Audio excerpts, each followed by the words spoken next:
कोणादित्य की महिमा। ब्रह्मा जी कहते हैं, भारतवर्ष में दक्षिण समुद्र के किनारे ओंड्र देश के नाम से विख्यात एक प्रदेश है जो स्वर्ग एवं मोक्ष देने वाला है। समुद्र से उत्तर विरज मंडल तक का प्रदेश पुण्यात्माओं के संपूर्ण गुणों द्वारा सुशोभित है।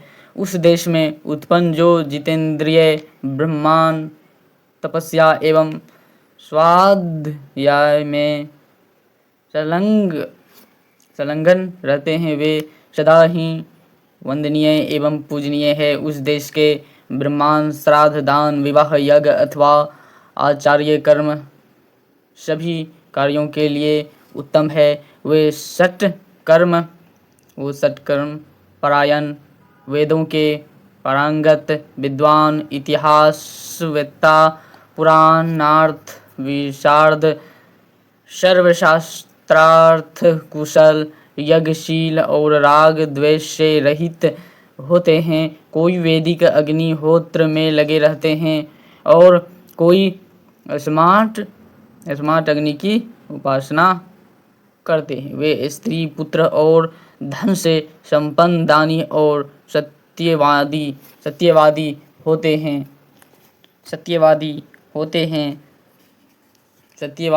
हैं तथा यज्ञोत्सव से विभूषित पवित्र उत्कल देश में निवास करते हैं। वहाँ क्षत्रिय आदि अन्य 3 वर्णों के लोग भी परम संयमी स्वकर्म परायण शांत और धार्मिक होते हैं। उक्त प्रदेश में भगवान सूर्य कोणादित्य के नाम से विख्यात होकर रहते हैं। उनका दर्शन करके मनुष्य सब पापों से मुक्त हो जाता है। मुनियों ने कहा, सूर्यश्रेष्ठ पूर्वोक्त ओंड्र देश में जो सूर्य का क्षेत्र है, वहाँ भगवान भास्कर निवास करते हैं। उसका वर्णन कीजिए, इस समय हम उसे ही सुनना चाहते हैं। ब्रह्मा जी बोले, मुनिवरों, लवन समुद्र का उत्तर तट अत्यंत मनोहर और पवित्र है। वह शव और वालु का राशि से आच्छादित है। उस सर्वगुण संपन्न प्रदेश में चंपा, अशोक, मौलश्री, करवीर, कनेर, गुलाब, नागकेसर, तार, सुपारी, नारियल, कैथ और अन्य नाना प्रकार के वृक्ष चारों ओर शोभा पाते हैं। वहाँ भगवान सूर्य का पुण्य क्षेत्र है जो संपूर्ण जगत में विख्यात है। उसका विस्तार सब ओर से 1 योजन से अधिक है। वहाँ शास्त्र किरणों से सुशोभित साक्षात भगवान सूर्य निवास करते हैं। वे कोणादित्य के नाम से विख्यात एवं भोग और मोक्ष प्रदान करने वाले हैं। वहाँ माघ मास के शुक्ल पक्ष की सप्तमी तिथि को इंद्रियें संयम पूर्वक उपवास करें। फिर प्रातःकाल शौच आदि से निवृत्त एवं विशुद्ध चित्त हो सूर्य देव का स्मरण करते हुए विधि पूर्वक समुद्र में स्नान करें। देवता, ऋषि और मनुष्यों का तर्पण करें। तत्पश्चात जल से बाहर आकर 2 स्वच्छ वस्त्र धारण करे।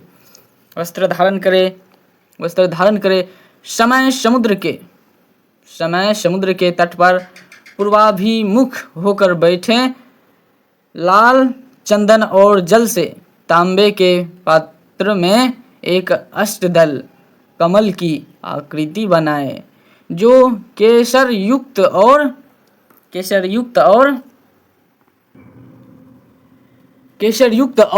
गोलाकार हो। उसकी कर्णिका ऊपर की ओर उठी हो।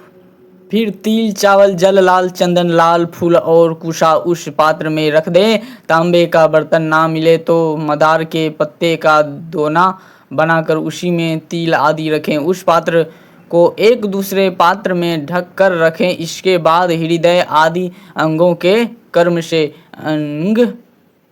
अंगन्यास और करन्यास करके पूर्ण श्रद्धा के साथ अपने आत्म स्वरूप भगवान सूर्य का ध्यान करें। पूर्वोक्त अष्टदल कमल के मध्य भाग में तथा अग्नि नैऋत्य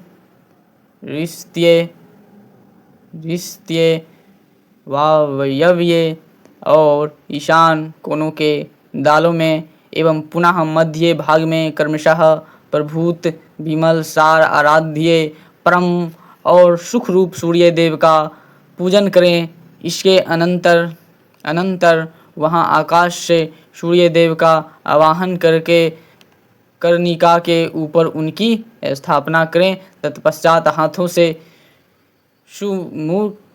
सुमुख संपुट आदि मुद्राएं दिखाएं।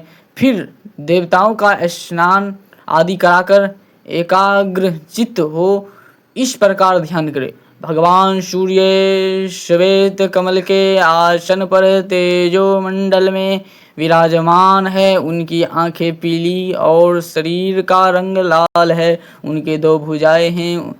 उनका वस्त्र कमल के समान लाल है। वे सब प्रकार के शुभ लक्षणों से युक्त और सभी तरह के आभूषणों से विभूषित है। उनका रूप सुंदर है। वे वर देने वाले शांत एवं प्रभापुंज से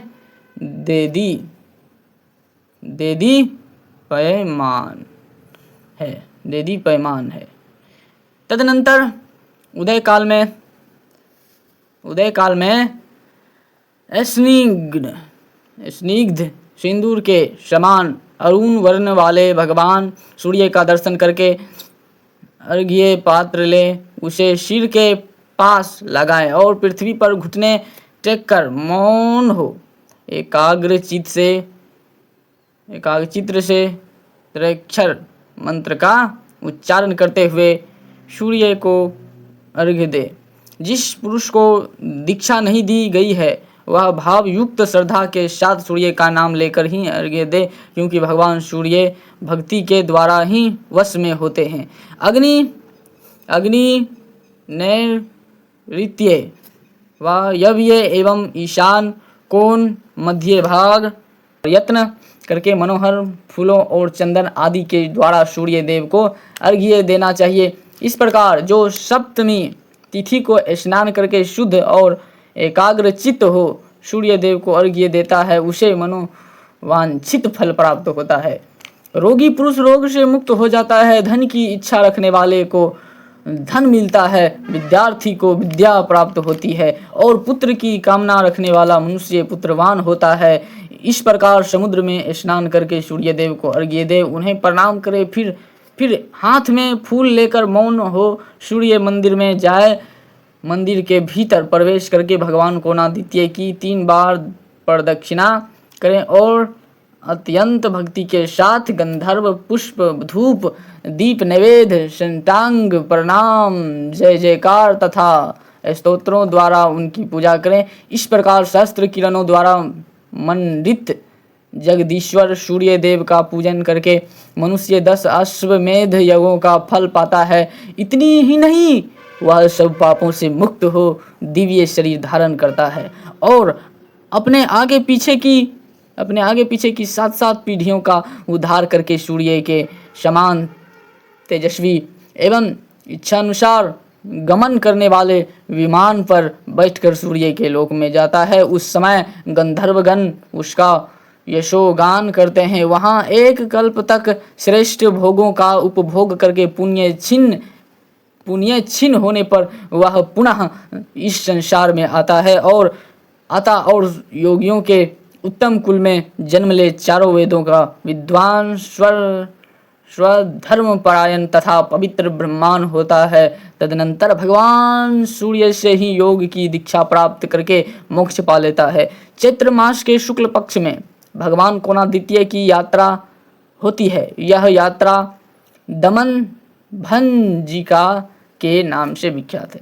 जो मनुष्य यह यात्रा करता है उसे भी पूर्वोक्त फल की प्राप्ति होती है। भगवान सूर्य के शयन और जागरण के समय संक्रांति के दिन विषुव योग में उत्तरायण या दक्षिणायन आरंभ होने पर रविवार को सप्तमी तिथि को अथवा पर्व के समय जो जितेंद्रिय पुरुष वहाँ की श्रद्धा पूर्वक यात्रा करते हैं वे सूर्य की ही भांति तेजस्वी विमान के द्वारा उनके विमान के द्वारा उनके लोक में जाते हैं, सूर्य लोक में जाते हैं।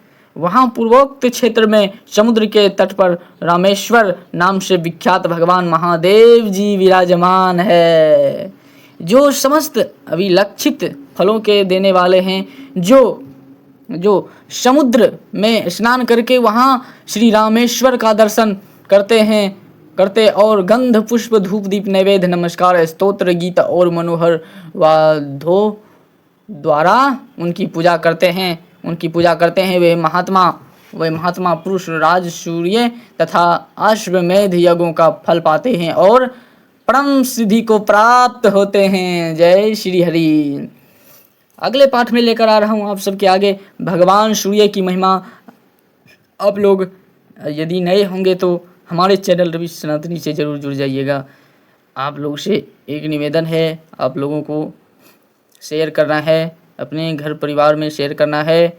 शेयर कीजिए ताकि सब ये सुने। जो भी गलती हुआ है पाठ करने में उसके लिए मैं क्षमा चाहता हूँ आप सभी से। जय श्री राम।